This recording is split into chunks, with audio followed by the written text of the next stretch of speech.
नमस्कार दोस्तों, चैनल में आपका बहुत बहुत स्वागत है। मेरा नाम कुलदीप सिंह है और पिछली कुछ वीडियो से हम लोग एचएएस मेंस के पेपर्स को हम लोग डिस्कस कर रहे हैं। मैंने एसए के पेपर को डिस्कस किया, जीएस पेपर 1 को डिस्कस किया था और आज हम लोग जो हैं जीएस पेपर 2 के बारे में बात करने वाले हैं। इस साल का जीएस पेपर 2 काफ़ी इंटरेस्टिंग सा पेपर रहा है। हमने जीएस 1 में भी देखा, काफ़ी ज़्यादा क्वेश्चन जो है वो ट्रिकी थे, क्रिटिकली एनालाइज काफ़ी ज़्यादा क्वेश्चन में देखने को मिला। Similar was GS paper 2। सो इसके बारे में हम लोग थोड़ा सा डिस्कशन करेंगे। हम लोग थोड़ा ट्रेंड्स देखेंगे, किस तरह के ट्रेंड्स आ रहे हैं, किस तरह से पिछले सालों में क्या था, इस सालों में जो है किस तरह से कौन से मॉड्यूल से कितने क्वेश्चंस निकल के आए, ये सारी बात करेंगे। एंड देन हम लोग जो है फाइनली पेपर को डिस्कस करेंगे और देखेंगे किस क्वेश्चन को हमें किस तरह से टैकल करना चाहिए था गाइस। तो चलिए स्टार्ट करते हैं। स्टार्ट करने से पहले अभी अगर आपने नहीं किया तो हमारी एप्लीकेशन को डाउनलोड जरूर करिए। उसमें हम लोग बहुत सारे पेड्स एंड फ्री कोर्सेज चला रहे हैं और स्पेशली जो लोग इंटरव्यू के लिए अपियर करना चाहते हैं या इंटरव्यू में जो अपियर करेंगे और अपने आप को एनालाइज करना चाहते हैं, तो हम लोग मॉक इंटरव्यू प्रिपरेशन जो है करवा रहे हैं। 15 दिन का ये कोर्स है जिसमें हम लोग सोशल साइकोलॉजिकल एनालिसिस से लेके मॉक इंटरव्यू से लेके डैफ एनालिसिस, बहुत सारी चीजें आपको यहाँ पे देखने को मिलेंगी। सो ये भी आप यहाँ पे अवेल कर सकते हैं गाइज। ओके, सो चलिए स्टार्ट करते हैं। जीएस पेपर 2 के बारे में बात कर रहा हूँ। वही आपका स्टैंडर्ड पैटर्न रहा है।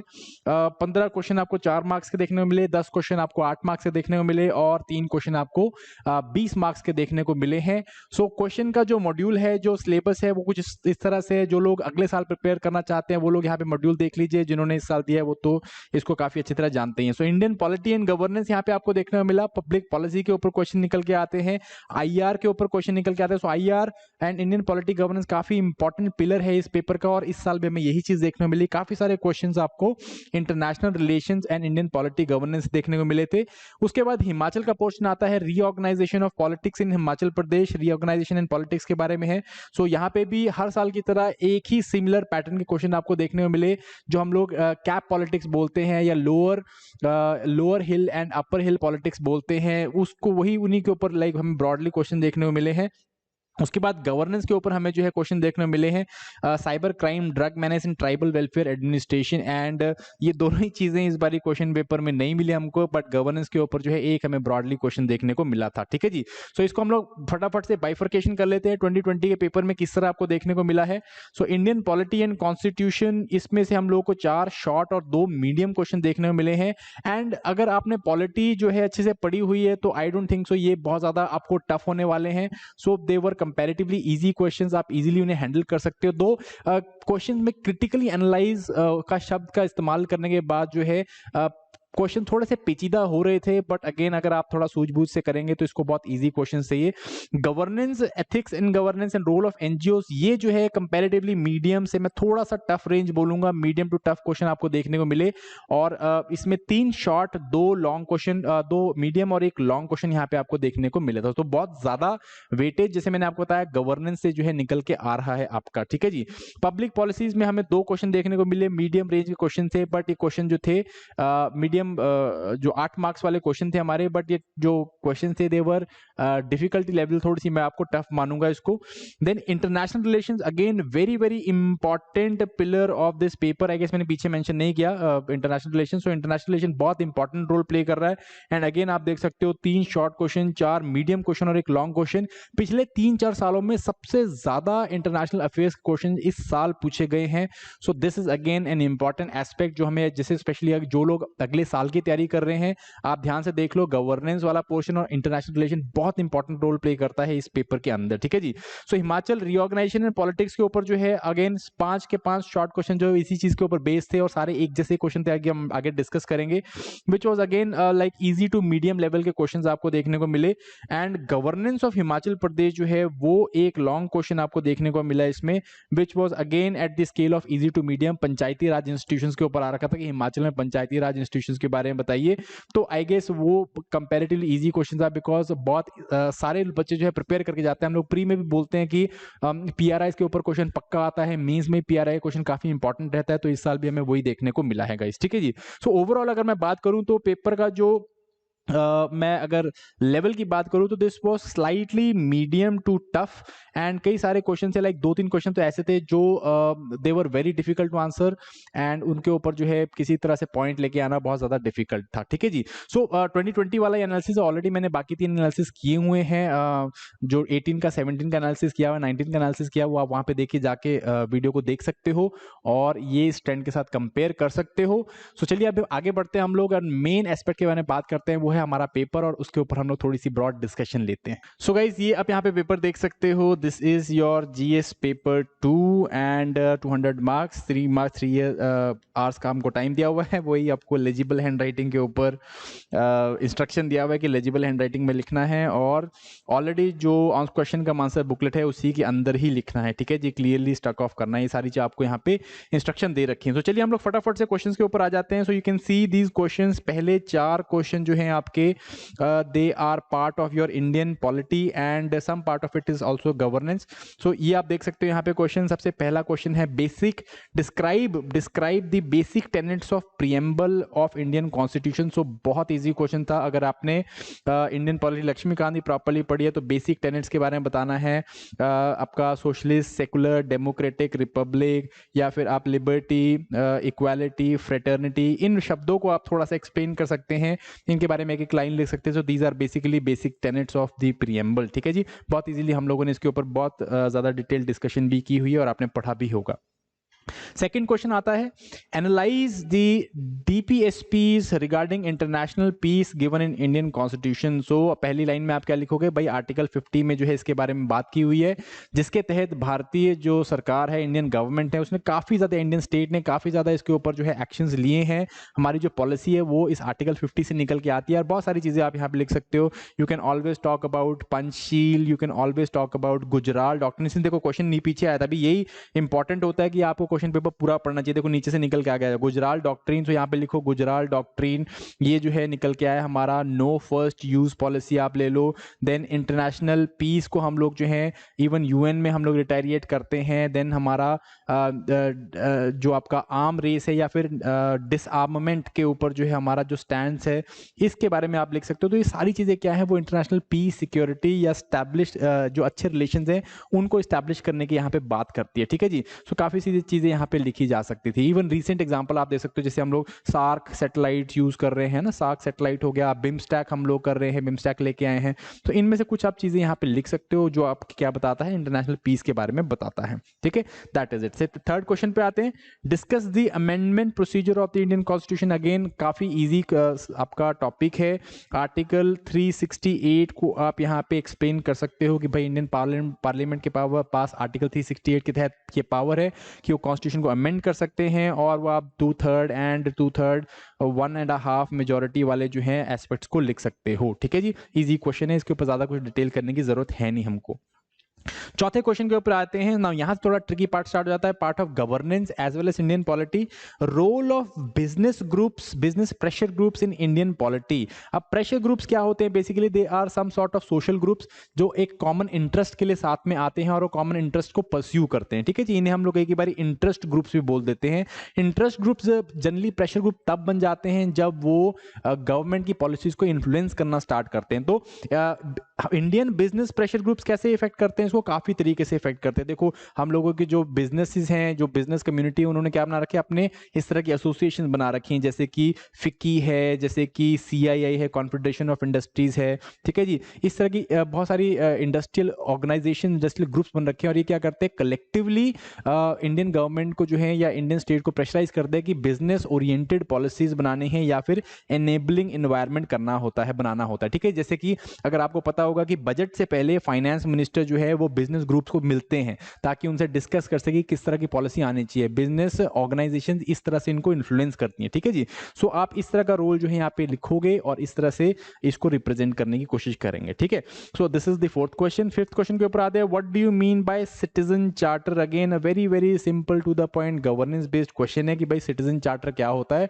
It is nothing but a document जिसके ऊपर सिटीजन के राइट, एक ऑर्गेनाइजेशन के जो है स्ट्रक्चर के बारे में लिखा होता है, वहाँ के जो मेंबर हैं या उसके जो कंज्यूमर्स हैं उनके राइट्स के बारे में लिखा होता है, और ये लिखा होता है कि वो कहाँ से जाके कौन सी अथॉरिटी को अप्रोच करेंगे। तो ये सारी चीज़ें जो है यहाँ पे सिटीजन चार्टर में लिखी होती हैं। अगेन गुड गवर्नेंस का जो है ये एक महत्वपूर्ण अंग है, ठीक है। सो सिटीजन चार्टर इसके ऊपर आप इजीली लिख सकते थे। Explain the role of civil society in governance. तो ये अगेन गवर्नेंस का एक बहुत, जैसे गवर्नेंस के क्वेश्चन भी बहुत ज़्यादा टफ नहीं आए हैं, लाइक शॉर्ट वाले क्वेश्चन तो कंपैरेटिवली इजी हैं, और अगर आपने बेसिक गवर्नेंस के एस्पेक्ट पढ़े तो ये सारी चीज़ें आपने कवर करी होंगी, ठीक है। सिविल सोसाइटी का रोल क्या है गवर्नेंस में? बहुत सारा, बहुत इंपॉर्टेंट रोल है। देखो ये क्या करते हैं, ये गवर्नमेंट को जो है चेक पे रखता है। जैसे सिविल सोसाइटी अभी हम देख रहे हैं, फार्मर जो स्ट्राइक हुआ था, फार्मर जो प्रोटेस्ट है, इसने क्या किया, जो फार्म लॉज हैं, जो गवर्नमेंट के फार्म लॉज हैं, इनके खिलाफ जो है प्रोटेस्ट किया था। तो गवर्नमेंट की पावर को, उसके अथॉरिटेरियन नेचर को चेक पे रखता है। सिमिलरली ये सिर्फ यही काम नहीं करता है, it also provides a link between government and the people, ठीक है जी। इंसान जो है, बंदा जो है, वो बहुत ज्यादा कमजोर है गवर्नमेंट के आगे। गवर्नमेंट के पास पूरी मशीनरी है, स्टेट के पास पूरा मशीनरी है, ठीक है। बट सिविल सोसाइटी क्या करता है, वो इस इंसान को, इस सिटीजन को गवर्नमेंट की मशीनरी से बचाता है, उसके आर्बिट्रेशन से बचाता है। तो लिंक की तरह भी काम करता है, ठीक है। सो लिंक की तरह काम करता है। देन यहाँ से लीडरशिप निकल के आती है, अच्छी लीडरशिप निकल के आती है। जैसे आप बात करें दिल्ली के जो सीएम है अरविंद केजरीवाल, वो भी यहीं से निकल के आए हैं ना, सिविल सोसाइटी से निकल के आए हैं। सो लीडरशिप निकल के आती है। देन उसके बाद बहुत सारी इस तरह की चीज़ें हैं, आप यहाँ पे लिख सकते हो। मतलब ज़्यादा कुछ इसमें क्वेश्चन में था नहीं, ठीक है। नेक्स्ट क्वेश्चन आ जाते हैं, discuss the composition and functions of central council for local government. So ये तो भैया बड़ा ही डिफिकल्ट क्वेश्चन था, और आई डोंट थिंक सो ये मतलब क्वेश्चन तो मतलब प्रिपेयर करने वाला या क्वेश्चन को जो है इसको इसके ऊपर ज्यादा कुछ बात करी भी नहीं जा सकती थी, because it's a factual question, ठीक है। इस तरह के 2-3 फैक्चुअल क्वेश्चन आए हैं। लोकल गवर्नमेंट के ऊपर क्वेश्चन आया है, देन सेंट्रल काउंसिल, जो वेलफेयर काउंसिल, इसके ऊपर क्वेश्चन आया है। तो अगर आपने छोड़ भी दिया होगा तो कोई प्रॉब्लम है नहीं, ठीक है। कॉम्पोजिशन फंक्शन लिखना है, तो मुझे भी नहीं पता बाय द वे, तो मैंने इसको भी ज्यादा सर्च नहीं किया। ओके, नेक्स्ट क्वेश्चन आते हैं 8th question, analyse the Indian policy of strategic partnership, ठीक है जी। So Indian policy of strategic partnership, अब हम लोग इसको एनालाइज करना है। इसमें आप क्या लिखोगे स्ट्रेटेजिक पार्टनरशिप में? इसमें हम लोग लिखेंगे the word enlightened self interest, ठीक है जी। एनलाइटेंड सेल्फ इंटरेस्ट, ये हमारा जो है गोल रहा है कि 20 हम लोग अपने इंटरेस्ट को जो है वो आगे रखेंगे, और दूसरों के इंटरेस्ट को भी जो है उनको भी दरकिनार नहीं करेंगे। तो ये हमारी जो है स्ट्रैटेजिक एक पिवट पॉइंट रहा है। और इसमें हम लोग बहुत सारी चीजें बात कर सकते हैं। जैसे हम लोग मल्टीपोलर वर्ल्ड के लिए जो है वो आई करते हैं, मल्टीपोलर वर्ल्ड के लिए आई करते हैं, जिसमें हम लोग डोमिनेंट पावर्स के साथ जो है अच्छे रिलेशन बना रहे हैं। एंड अगेन ये किस पे बेस्ड है? एनलाइटेंड सेल्फ इंटरेस्ट पे बेस्ड है। जैसे हम लोग यूएसए के साथ अच्छे रिलेशन बनाना चाहते हैं, साइमल्टेनियसली रशिया के साथ अच्छा रिलेशन बनाना चाहते हैं। मिडिल ईस्ट में आओ तो आप इजराइल के साथ भी उतने अच्छा रिलेशन बनाना चाहते हैं, क्योंकि उनकी डिफेंस टेक्नोलॉजीज को हमें चाहिए। एंड सिमिलरली जो आपका सऊदी अरेबिया या फिर ईरान है, इनके साथ भी अच्छा रिलेशन बनाना चाहते हैं, बिकॉज यहाँ पे हमारे लोग काम करते हैं या फिर हम लोग ट्रेड कर रहे हैं, ठीक है। सो इस तरह की चीजें आपको यहाँ पे लिखनी थी। ओके, देन 9th क्वेश्चन के ऊपर आते हैं, discuss India Afghanistan relation after coming of Taliban regime. So again test series में भी हम लोगों ने क्वेश्चन पाया था, काफी जो है लाइक हमें एक्सपेक्टेड क्वेश्चन था। दो आई वाज एक्सपेक्टिंग कि 20 मार्क्स में क्वेश्चन मिलेगा, बट ये आपको मिला तो 4 मार्क्स में था। तो इंडिया के रिलेशन आफ्टर तालिबान रिजीम आप क्या लिखोगे भाई? आप यहाँ पे बेसिकली लिखोगे कि भी पीस हम लोग जो बात करते आ रहे हैं वहाँ पे कि पीसफुल अफगानिस्तान हमें चाहिए, एंड उसमें हमें जो है प्रॉपर जो गवर्नमेंट है, जो कि वेलफेयर गवर्नमेंट है, वो हमें चाहिए, पीसफुल अफगानिस्तान चाहिए। और इसके लिए हम लोग क्या कर रहे हैं? हम लोग बहुत सारा एड भी दे रहे हैं, ठीक है जी। सो हम लोग जो है एड बेस्ड डिप्लोमेसी करना चाहते हैं। अभी हम लोग जैसे कि यहाँ पे मेडिसिन भेज रहे हैं, देन इसके अलावा डेवलपमेंट एड है वो हम लोग भेजने की कोशिश कर रहे हैं, भेज रहे हैं। तो ये सारी चीज़ें आप यहाँ पे लिख सकते हो, and I think this is something that should be written here also. Okay, then next is आपका very easy question that examine India's Gujral doctrine. So Gujral doctrine is basically I के गुजराल जी ने दी थी, and it is nothing but neighbourhood first, है ना। Neighbourhood first policy है कि हम लोग क्या करेंगे? हम लोग अपने नेबर्स को आगे रखेंगे, उनके साथ जो है बिग ब्रदर जैसा बर्ताव नहीं करेंगे, और उनको एक बेसिकली हम लोग मतलब एक बड़प्पन दिखाएंगे उनके साथ, कि उनको जो है आगे बढ़ने का मौका देंगे। तो ये सारी चीजें यहाँ पे गुजराल डॉक्ट्रिन लिखनी थी। तो नेपाल के साथ लिख सकते हो, भूटान भूटान के साथ लिख सकते हो, बांग्लादेश के साथ लिख सकते हो, बहुत सारी चीज़ें हमने यहाँ पे करी थी। एंड इसका कहीं ना कहीं असर भी हुआ है, बांग्लादेश के साथ हमने रिलेशनशिप अच्छे किए हैं, श्रीलंका के साथ रिलेशंस मेंड हुए हैं हमारे। इसके अलावा जो है म्यांमार के साथ भी जो है हम लोगों ने ठीक रिलेशनशिप रखने की कोशिश करी है, भूटान तो है ही अच्छा हमारे साथ में, नेपाल के साथ भी ठीक किया था। बट दो एग्जामिन करना है तो हम लोग क्या कर सकते हैं, थोड़ी सी इसमें नेगेटिव एस्पेक्ट भी डाल सकते हैं, 1 या 2 पॉइंट की डिस्पाइट दिस, जैसे नेपाल है या श्रीलंका है, अभी भी जो है दे आर वेरी कि वो इंडिया के साथ किस तरह के रिलेशन या फिर बिग ब्रदर रिलेशन इंडिया रखता है, उसके लिए अभी भी नेपाल में मिसट्रस्ट है। तो ये सारी चीज़ें हम यहाँ पे लिख सकते हैं, ठीक है जी। So this is going to be there in this question. So next जो 5 क्वेश्चन है आपके, वो आपके हिमाचल पॉलिटी से निकल के आए, पॉलिटी एंड रीऑर्गेनाइजेशन से निकल के आए हैं। सो अगेन इन क्वेश्चंस में अगर आप देखोगे, पहला क्वेश्चन है role of Dujam movement in freedom movement of Himachal Pradesh. यहाँ पे दुज्जान लिखा हुआ है, दुज्जम मूवमेंट। सो दुज्जम मूवमेंट में जो है basically it was of Rampur की ये मूवमेंट है। एंड 1906 में, वैसे तो बहुत पहले से जो है इसके ऊपर मतलब सोशल जो अनरेस्ट है वो स्टार्ट हो गया था। एंड बट इसका जो मेन फॉर्मलाइजेशन है वो 1906 में हुआ था। सो दुज्जम मूवमेंट बेसिकली रामपुर की मूवमेंट है। और इसमें बेसिकली क्या, जो सोशल ईवल्स हैं जैसे रीत हो गया, बेगार हो गया, इसके खिलाफ जो है यहाँ पे एक नॉन वायलेंट जो है मूवमेंट स्टार्ट की गई थी, जिसमें जनरली लोगों ने क्या, खेत जोतने जो है वो बंद कर दिए थे। ये सारी कुछ यहाँ पे मूवमेंट निकल के आई थी, ठीक है। सो इसका जो है रोल, बेसिकली मैं मूवमेंट नहीं बताना, इसका रोल बताना है। रोल जो था वो क्या था, बेसिकली लोगों को, this was one of the first movements, यहाँ पे लोगों को जो है तैयार किया गया था फर्दर फ्रीडम स्ट्रगल के लिए, लोगों को तैयार किया गया था अगेंस्ट, लोग जो है तैयार हुए सोशल ईवल्स के खिलाफ लड़ने के लिए। और नॉन कोऑपरेशन, नॉन वायलेंस जो है एक नया टूल जो है लोगों ने एक्सपीरियंस किया, जिसको हम लोग आगे जो है प्रजामंडल मूवमेंट्स में भी इस्तेमाल करने वाले थे। तो ये इसका कुछ रोल था जो आपको यहाँ पे बताना था, ठीक है जी। So next is 12th question, 13th question and 14th question. So almost ये तीनों क्वेश्चन जो है वो एक जैसे ही हैं, बिल्कुल एक जैसे हैं। बेसिकली जो हम लोग कैप पॉलिटिक्स पढ़ते हैं या basically lower hill and upper hill politics पढ़ते हैं, उसके ऊपर ही क्वेश्चन थे, आइडेंटिकल क्वेश्चन थे। पिछली बार भी ऐसे क्वेश्चन पूछे, इस बार ही पूछे हुए हैं।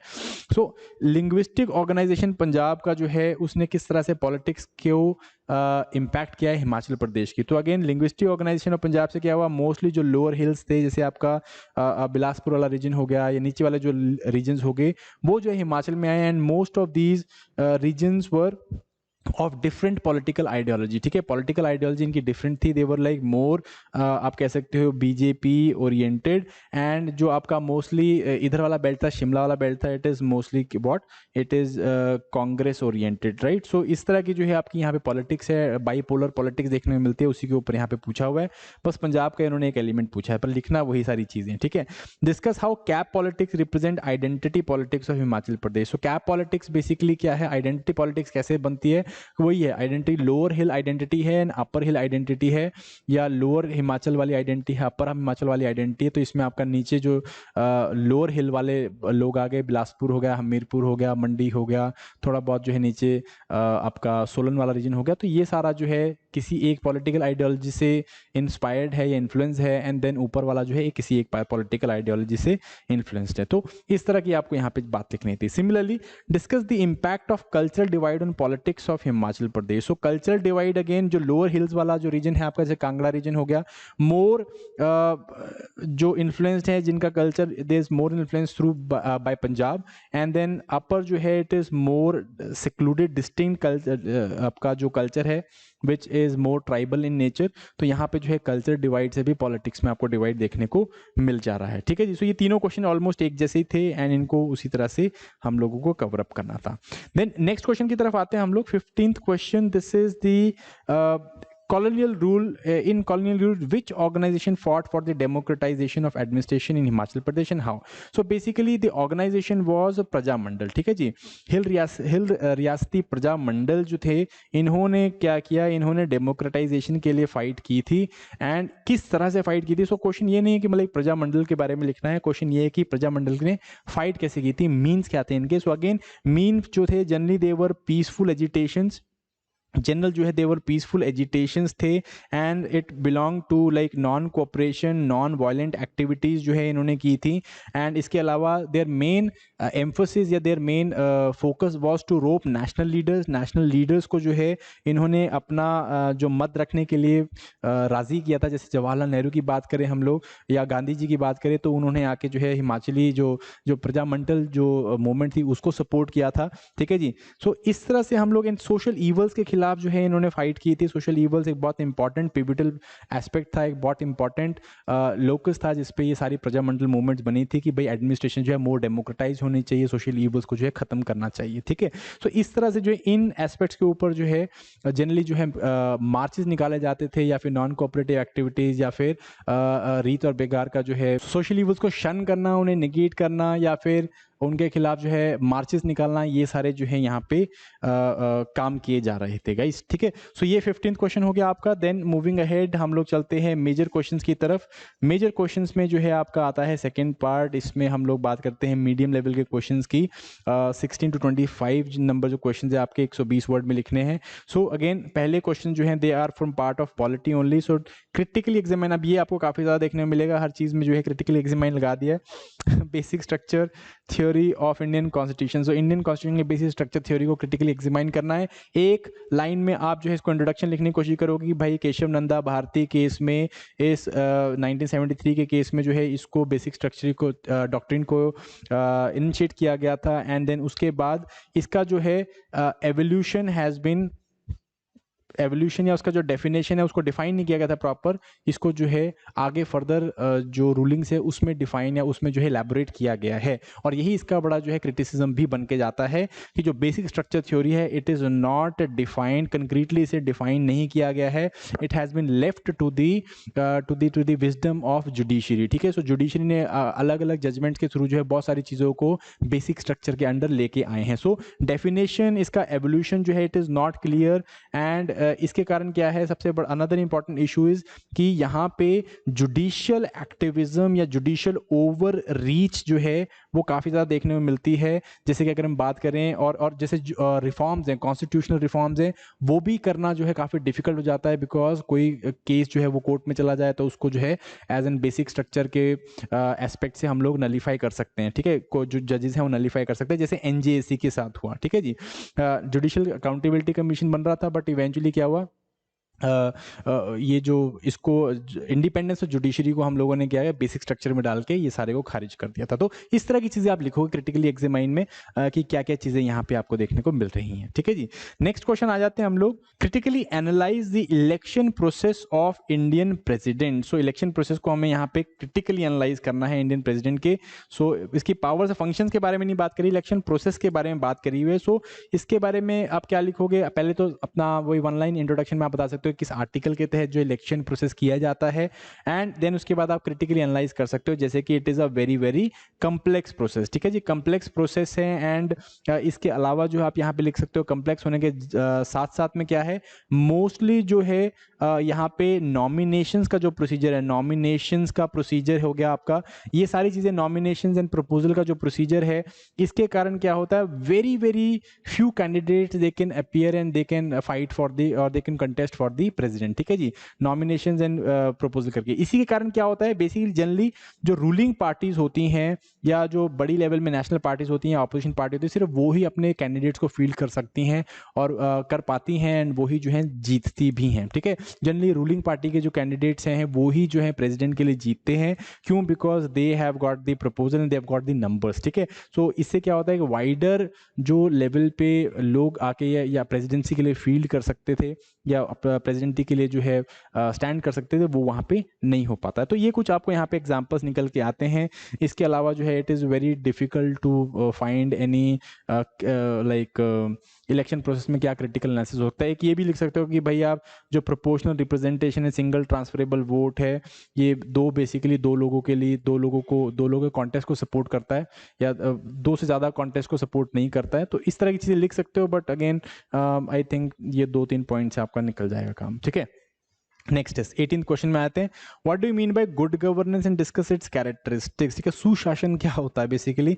तो गुड गवर्नेंस के ऊपर जो है अगेन बहुत सिंपल बेसिक क्वेश्चन ये पूछा हुआ है, गुड गवर्नेंस क्या होती है। Good governance is that kind of governance, is that kind of ruling जो कि जस्ट है, जो कि क्या है, हर एक को ऑल इनकम पासिंग है, लोगों को साथ में लेके चलती है, उसको हम लोग गुड गवर्नेंस बोल सकते हैं। इसके कैरेक्टरिस्टिक्स, वो 8 फेमस जो इसके कैरेक्टरिस्टिक्स हैं जो कि हर जगह बात किए जाते हैं, आपने पढ़े भी होंगे आई एम श्योर, वो आप यहाँ पे लिखोगे कौन कौन से। जैसे जो गुड गवर्नेंस है, it should be participatory, it should be transparent, it should follow rule of law. ठीक है जी, इट शुड बी इंक्लूसिव होना चाहिए, एफिशिएंट होना चाहिए, देन उसके बाद कंसेंसस बेस्ड होना चाहिए। इस तरह की चीज़ें आप यहाँ पे लिखोगे एंड ये 8 जो हैं आपके जो भी कैरेक्टरिस्टिक्स हैं वो यहाँ पे लिखने हैं आपने। ठीक है, एक एक वर्ड में आपको, एक एक लाइन में आपको डिफाइन भी करने हैं। ओके, 19th क्वेश्चन के ऊपर आते हैं, give your arguments for and against the prescribed minimum educational qualification for representatives of PRI. ठीक है जी, आर्ग्यूमेंट्स फॉर एंड अगेंस्ट देने हैं। तो पहला, अगर हम फॉर की बात करें तो फॉर क्या होगा, बहुत सिंपल है भाई, अगर एजुकेशन वेल एजुकेटेड लोग जो हैं वो पीआरआईज में आएंगे या मतलब लॉ मेकिंग में आएंगे, लेजिस्लेटिव प्रोसेस में आएंगे, तो व्हाट विल हैपन, अगेन जो गवर्नेंस स्ट्रक्चर है, गवर्नेंस है वो कंपैरेटिवली ज़्यादा अच्छा हो जाएगा। जो आपके बेटर जो है पॉलिसीज बनाई जाएंगी, बेटर लॉज जो है वो बनाए जाएंगे, बिकॉज एन रेदर एजुकेटेड जो आपका लीडर होगा वो ज़्यादा अच्छे से एजुकेशन पॉलिसीज या जो भी पॉलिसीज हैं वो ज़्यादा अच्छी लेके आएगा। ठीक है जी, बट इसके जो है बहुत सारे आप अगेंस्ट भी जा सकते हो। अगेंस्ट कैसे जाएंगे, बिकॉज अभी भी हमारा जो एजुकेशनल स्टेटस है हमारे देश का वो ज़्यादा अच्छा नहीं, लिटरेसी रेट तो है, बट अगर आप बोलोगे मिनिमम एजुकेशनल क्वालिफिकेशन 8वीं 10वीं, तो बहुत सारे अच्छे लीडर्स जो हैं, लॉट ऑफ गुड लीडर्स वो जो हैं बाहर रह जाएंगे। एंड हमेशा से ऐसा नहीं है कि भाई अच्छे लीडर्स को पढ़ा लिखा ही होना चाहिए, दो it's an desirable qualification, but अच्छा मतलब जरूरी नहीं है कि good leader should always be educated. ठीक है जी, और दूसरी बात है ये डेमोक्रेसी को इन इटसेल्फ डिफीट कर देगा, बिकॉज डेमोक्रेसी में क्या होता है, हर एक को जो है उनको हक है कि वो क्या करें, वो यहाँ पे मतलब अपने हिसाब से कैंडिडेट्स को फील्ड करें या पब्लिक ऑफिस के लिए जो है अपने आप को they could run for public office. So यहाँ पे क्या होगा, अगर हम मिनिमम क्वालिफिकेशन लगाएंगे तो मेनी गुड लीडर्स या फिर those who want to contest for the election they will go out of it. ठीक है जी, सो ये आप कुछ यहाँ पे पॉइंट्स फॉर एंड अगेंस्ट में आप डाल सकते हो। ओके गाइस, ठीक है, चलो आगे चलते हैं हम लोग। देन 20th क्वेश्चन के ऊपर आते हैं, critically evaluate the role of NGOs in India. So role of NGO, again NGO is one of the most essential aspects of civil society. And NGOs में क्या होता है, अगेन इंटरेस्ट के हिसाब से जो है बहुत सारे ऑर्गेनाइजेशन इस तरह की बनती हैं और वो अपने इंटरेस्ट को जो है परस्यू करते हैं, जनरल गुड को परस्यू करते हैं। बट हमें क्या लिखना है, क्रिटिकली इवेल्युएट लिखना है। तो इसमें बहुत सारे एनजीओज का क्रिटिकल इवेल्यूशन, आलोचनात्मक जो है इसका रोल यहाँ पे बताना है, मूल्यांकन करना है। तो बहुत सारे एस्पेक्ट भी हैं, जैसे कि despite they being like civil society में they try to include all the groups या include different groups, still यहाँ पे जो इनका जो स्ट्रक्चर है, गवर्नेंस स्ट्रक्चर है, it is not very democratic. Democracy जो है इंटरनल स्ट्रक्चर्स में हम लोग को देखने को नहीं मिलते। जनरली जो भी एनजीओज होते हैं they are one man show, है ना, मतलब कोई भी जो प्रोपराइटर होता है, जो मेन लीडर होता है, वो ही वहाँ पे जो है डिसीजन ले रहा होता है। तो डेमोक्रेसी, दो एनजीओज निकल के डेमोक्रेसी से आई हैं, बट डेमोक्रेसी एनजीओज में काफ़ी कम देखने को मिलती है। ठीक है जी, इसके अलावा और बहुत सारे एस्पेक्ट बात कर सकते हो कि sometimes they pursue only narrow interest और वाइडर इंटरेस्ट को परस्यू नहीं करते हैं, नैरो इंटरेस्ट में चले जाते हैं, और इस करके जो है कई बारी ये सम डेवलपमेंटल एक्टिविटीज को भी हार्म करते हैं। जैसे अगर मैं कुंदे-कुलन वाली बात करूं, एंटी न्यूक्लियर जो एस्पेक्ट जो हम लोग यहाँ पे प्रोटेस्ट देख रहे थे, तो उसमें भी जो है यही चीज़ हमने देखने को मिली थी यहाँ पे। कई many times this is also जो मनी लॉन्ड्रिंग है उसका भी जो एक मेजर सोर्स है, this is the working of NGO. बहुत सारे एनजीओ से इसलिए चलाए जाते हैं ताकि मनी लॉन्ड्रिंग की जा सके। इसके अलावा अगेन फॉरेन कंट्रीब्यूशन, ये जो है फॉरेन फंडिंग है, foreign contribution for destabilising the government और for halting the developmental activities, ये भी एक बहुत इंपॉर्टेंट एस्पेक्ट है जो कि एनजीओ से जुड़ा हुआ है। ठीक है, सो ये कुछ क्रिटिकल इवैल्यूएशन है जो आप यहाँ पे लिख सकते हो एंड इनको एक्सप्लेन कर सकते हो। ठीक है जी, आगे आते हैं हम लोग। Then let us talk about the next question, 21st question, describe the role of central welfare board of central social welfare board of women, ठीक है जी। सो ये क्वेश्चन जैसे मैंने आपको पीछे बताया वो आपका लोकल गवर्नमेंट वाला जो काउंसिल है उसकी तरह ही ये वाला क्वेश्चन था। बहुत डिफिकल्ट है क्वेश्चन करना।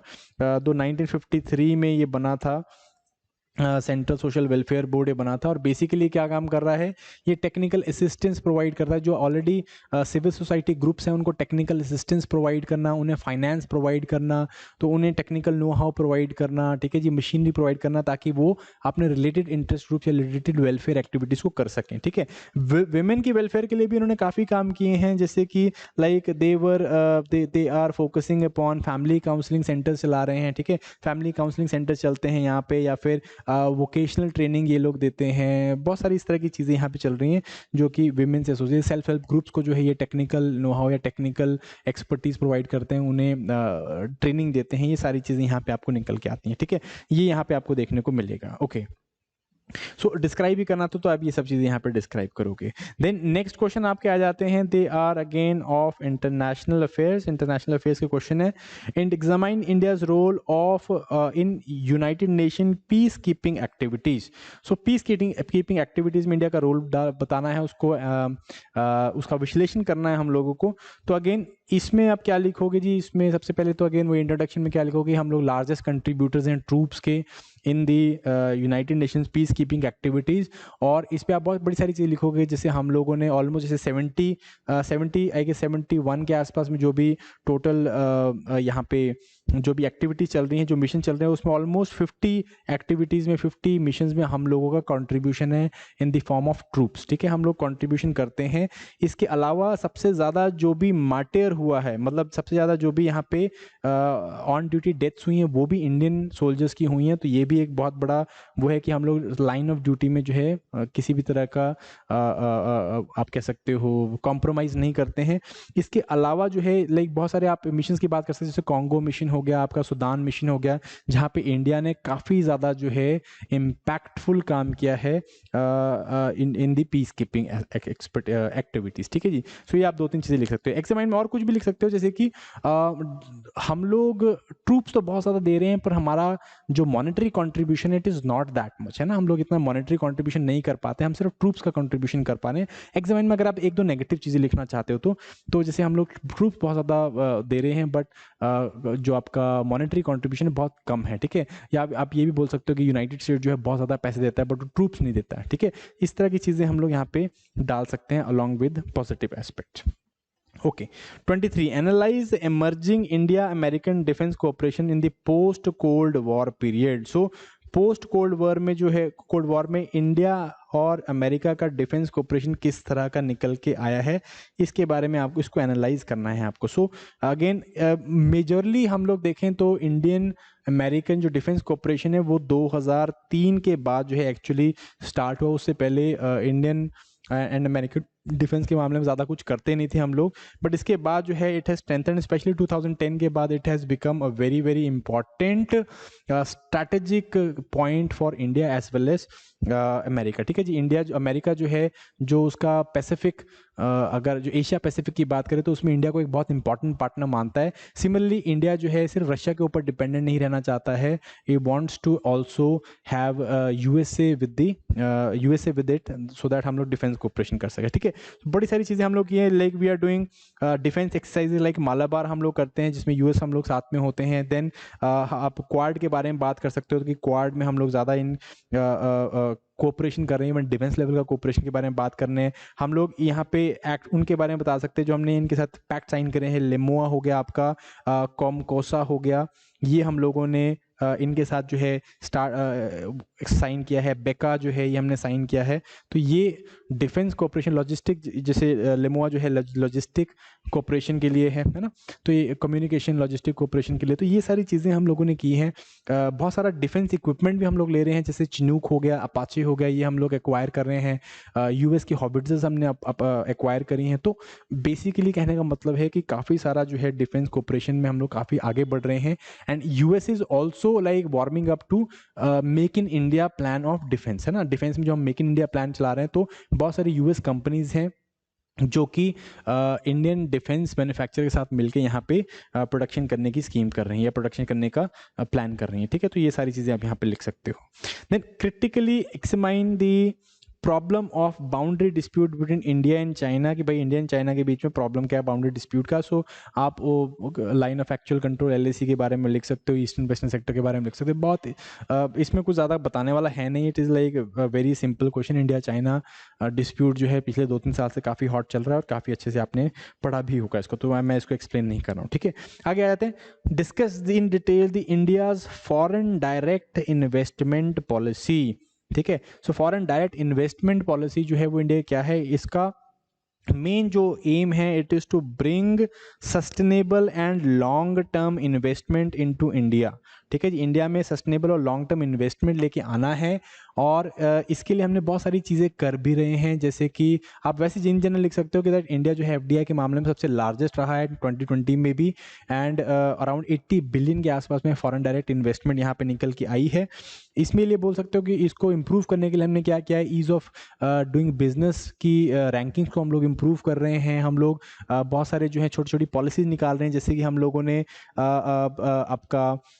आपका जो डायरेक्ट इन्वेस्टमेंट आने के रूट हैं, एक तो ऑटोमेटिक रूट है, गवर्नमेंट अप्रूवल रूट है। तो ऑटोमेटिक रूट में काफ़ी सारे सेक्टर्स डाल दिए हैं, जैसे एविएशन चला गया है, इवन डिफेंस सेक्टर जो है 74% हमने ओपन कर दिया है। ये सारी चीज़ें, इसके अलावा जैसे सेक्टर स्पेसिफिक हम लोग जो है परफॉर्मेंस लिंक्ड इंसेंटिव स्कीम्स दे रहे हैं। हम लोग ग्रीनफील्ड जो एरियाज़ हैं उनमें 100% FDI लेके आने की, 100% जो है इन फॉरेन इन्वेस्टमेंट लेके आने की कोशिश कर रहे हैं या लेके आने की बात कर रहे हैं। इवन डिफेंस मैन्युफैक्चरिंग में हम लोग क्या कह रहे हैं कि हम लोग बाहर से फॉरेन इन्वेस्टमेंट लेके आने की बात कर रहे हैं और यहाँ पे मेक इन इंडिया करने की कोशिश कर रहे हैं। तो ये सारी चीज़ें यहाँ पे आप यहाँ पे लिखोगे, and I think that is how this particular question is going to be dealt with, ठीक है जी। Indian foreign direct investment policy. Okay, moving next, let us move to the other questions. हम लोग लॉन्ग क्वेश्चन की तरफ चलते हैं। So long questions 20 marks each and around 400 words के आसपास में लिखना था, बट मैंने आपको बताया कि भाई 300 वर्ड में खत्म कर दो, नहीं तो ये पेपर खत्म नहीं होगा, ठीक है। 26, 27, 28 तीन क्वेश्चन है। Critically analyse the politics of reservation in India, has it really benefited the marginalised strata.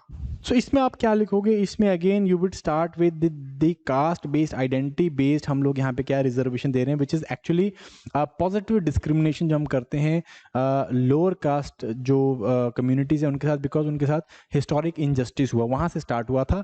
And again it has become one of the most important tools of politics. कैसे 70s एंड 80s में क्या हुआ था, 70s में तो जो है जो लोअर कास्ट ग्रुप्स थे उन्हीं से लीडर्स निकल के आए और उन्होंने क्या किया, इन्हीं इंटरेस्ट को, अपने कास्ट इंटरेस्ट को जो है उनको फर्दर किया। But eventually what happened after 1990s, जो मंडल के बाद का जो क्या एरा था उसमें क्या हुआ, इवन जो मेजर कम्युनिटीज थी, मेजर कास्ट ग्रुप्स थे या फिर डोमिनेंट कास्ट ग्रुप्स थे, उन्होंने भी जो है रिजर्वेशन की पॉलिटिक्स खेलनी स्टार्ट कर दी। क्योंकि क्या हुआ था विद टाइम, जो जैसे जॉब्स थी, गवर्नमेंट जॉब्स थी, वो कम होगी, एजुकेशनल इंस्टीट्यूशंस में एडमिशंस का जो है काफ़ी ज़्यादा कंपटीशन हो गया। सो इस करके जो मेजर जो कम्युनिटीज़ थी, दे स्टार्टेड फीलिंग कि भाई हमको यहाँ पे एडमिशंस नहीं मिल रही, हमको यहाँ पे जॉब्स नहीं मिल रही। इवेंचुअली व्हाट हैपेंड, यहाँ पे जो है पॉलिटिक्स स्टार्ट हुई है, ठीक है। मंडल के बाद स्पेशली बहुत ज़्यादा एक्टिव हो गई पॉलिटिक्स, जिसमें हमने क्या किया, हमने बहुत सारी जो डोमिनेंट कास्ट थी जो अपने आप को बैकवर्ड बोलने लग गई और वहाँ पे जो है पॉलिटिक्स जो है स्टार्ट होगी, ठीक है। सो पहले पॉलिटिक्स कैसे हो रही थी, पहले पॉलिटिक्स जो थी it was coming from the lower caste groups only, जो कि क्या कर रहे थे, जो कि इस पॉजिटिव डिस्क्रिमिनेशन से मतलब अपने आप को मोबिलाइज करने की कोशिश कर रहे थे। बट देन उसके बाद क्या हुआ, after Mandal what happened, even the major dominant groups जो है उन्होंने जो है अपने आप को बैकवर्ड कास्ट बोलना स्टार्ट किया या बैकवर्ड क्लासेस में आ गए। एंड देन वहाँ पे क्या हुआ, जो रिजर्वेशन की पॉलिटिक्स है वो काफ़ी ज़्यादा फ्यूल हुई है, ठीक है। बट हैज़ इट, जैसे एग्जांपल, बहुत सारे एग्जांपल्स आप यहाँ पे लिख सकते हो, जैसे आप जाट्स के बारे में लिख सकते हो इन हरियाणा या फिर वेस्टर्न उत्तर प्रदेश में, या फिर आप पट्टेदार्स के बारे में लिख सकते हो इन दी पटेल या पट्टेदार्स के बारे में लिख सकते हो इन गुजरात में। ये बहुत सारे एग्जाम्पल्स हैं आपके पास, तो इन सब के बारे में, मराठास के बारे में बात कर सकते हो कि भाई यहाँ पे मराठास के एग्जाम्पल तो काफ़ी ज़्यादा स्ट्रॉन्ग है कि भाई जो कास्ट बेस्ड या फिर जो आपका रिजर्वेशन है मराठास, ये जो है काफ़ी देर से इसके ऊपर जो है काम कर रहे हैं कि भाई हम मराठास को रिजर्वेशन मिलना चाहिए, ठीक है। सो ये काफ़ी चीज़ें यहाँ पे लिख सकते हो। But has it really benefited the marginalised strata? So broadly आप कह सकते हो कि अगर हम ब्रॉड पर्सपेक्टिव में देखें तो ये कास्ट बेस्ड पॉलिटिक्स स्टार्टिंग में जो है it helped in mobilizing the people of the lower caste and helping them इस रिजर्वेशन से उनको हेल्प जरूर मिला है, बट विद टाइम जो है क्या हुआ है, इसने नैरो सेक्टोरल इंटरेस्ट को ही परस्यू किया है। लीडर्स ने जो है अपनी पॉलिटिकल माइलेज के लिए आइडेंटिटी पॉलिटिक्स को फ्यूल किया एंड इसके कारण जो है जो एक्चुअल में मार्जिनलाइज स्टार्टा था उसको काफ़ी ज़्यादा बेनिफिट नहीं हुआ। ठीक है, तो इस एस्पेक्ट में आपको इस क्वेश्चन को लिखना है एंड 300 वर्ड्स में आपको लिखना था, तो आई होप आपने काफ़ी अच्छे से लिखा होगा। ठीक है जी, अगर अभी जो लोग अगले साल दे रहे हैं तो उनको वो आप लिख के भी दिखाओ, वो आप लिख के मुझे सेंड करो। I would love to check these answers. Next is analyze the contribution of Indian diaspora in realization of Indian foreign policy goals. So हमारे बहुत सारे foreign policy के goals हैं भाई, ठीक है जी, एंड इनको जो है हम लोग इंडियन डायस्पोरा को काफ़ी टाइम से परस्यू कर रहे हैं कि भाई इन फॉरेन पॉलिसी गोल्स के साथ को इम्प्लीमेंट करने के लिए, उनको फुलफिल करने के लिए। ठीक है, सो पहली कुछ इंट्रोडक्शन में तो आप ये लिखोगे भाई इंडियन डायस्पोरा वर्ल्ड का लार्जेस्ट डायस्पोरा है। ठीक है, अराउंड 1 करोड़ से ज़्यादा जो लोग हैं वो इंडियन डायस्पोरा बनाते हैं। 80 बिलियन से ज़्यादा रिमिटेंस जो हमें बाहर से आते हैं and which constitute around 3.4% of the GDP. So ये स्टैट्स जो है आपको याद हो या ना हो डजंट मैटर, आप ये इतना लिख सकते हो कि भाई लार्जेस्ट डायस्पोरा हमारा और सबसे ज़्यादा रिमिटेंसेस हमें यहाँ से निकल के आते हैं। ठीक है, बहुत सारे इंटरेस्ट हैं इंडियन डायस्पोरा को लेके इंडियन गवर्नमेंट को, जैसे कि अगर मैं इकोनॉमिकली बात करूँ तो रेमिटेंसेस आप यहाँ पे देखते हो कि रेमिटेंसेस काफ़ी ज़्यादा इंपॉर्टेंट रोल प्ले करते हैं। ऑलमोस्ट 80 बिलियन का रेमिटेंसेस हमें आता है। देन उसके बाद इन्वेस्टमेंट, हम लोग क्या कर रहे हैं, हम लोग कह रहे हैं ना कि भाई भारत में इन्वेस्ट करो। हम लोग डायस्पोरा को जाके मिल रहे हैं कि भाई बड़े बड़े जो बिजनेस लीडर्स हैं जो बाहर सेटल्ड हैं कि they should come and invest in India. So investment एक बहुत इंपॉर्टेंट एस्पेक्ट है। देन इसके अलावा सबसे बड़ी बात फॉरेन पॉलिसी में लॉबिंग जो है, क्योंकि डायस्पोरा हमारा इतना स्ट्रांग है और यूनाइटेड है और पॉलिटिकली एक्टिव है, तो लॉबिंग में जो है काफ़ी ज़्यादा हेल्प होती है। लॉबिंग करते हैं इंडिया के इंटरेस्ट के लिए, जैसे अगर आपने हाउडी मोदी का जो प्रोग्राम होगा वो देखा होगा यूएस में, मेडिसिन स्क्वायर गार्डन में हुआ था। So what is this is just one form of lobbying कि भाई इतना बड़ा हमारा डायस्पोरा है एंड हमें अगर आप सेंटर रखोगे अपने पॉलिटिकल उस पर पॉलिटिकल एस्पेक्ट्स में हमें अगर साथ में रखोगे तो डायस्पोरा आपके लिए वोट कर सकता है ना। तो ये सारी चीज़ें यहाँ पे हैं। Lobbying is also important aspect. Then सबसे इंपॉर्टेंट एस्पेक्ट है that is soft power, being a soft power. ये जो डायस्पोरा है ये भारत का सॉफ्ट पावर को जो है वो रिफ्लेक्ट करता है, जैसे कि भारत का जो कल्चर है उसको प्रमोट करना, भारतीय कल्चर को प्रमोट करना, इमेज को बिल्ड करना। ठीक है जी, हमारी जो एक रेप्यूटेशन बिल्ड करना, इमेज बिल्ड करना, ये सारा काम भी करती है। देखिए जैसे अगर अभी आजकल चल रहा है ना कि लाइक सबसे बड़ी जो टेक कंपनीज हैं उनके सीईओ सारे इंडियंस हैं, तो ये सारी चीज़ें कैसे निकल के आ रही, तो इंडियंस इंडिया, इस तरह से जो है हमारा सॉफ्ट पावर का एक निकल के आता है कि that we people are intelligent, we people have good technical skills. तो ये सारी चीज़ें आप यहाँ पे लिखोगे एंड इससे हमारे पॉलिसी गोल्स कैसे रियलाइज होते हैं। We people are able to have better relationship with the stronger powers, we are able to have more cordial relationships with the countries who are at par with us, और हम लोग cultural जो sharing है, culture sharing हो गया या फिर आपका लोगों की शेयरिंग के साथ हम लोग क्या कर रहे हैं, उनके साथ एक अच्छे रिलेशनशिप बना सकते हैं। ठीक है, सो इन एस्पेक्ट्स पे आपको यहाँ पे इस क्वेश्चन को लिखना था। सो आई होप ये आपने काफ़ी अच्छे से किया होगा। ठीक है जी, सो मैं आपको ब्रॉड बेसिकली स्ट्रक्चरिंग दे रहा हूँ।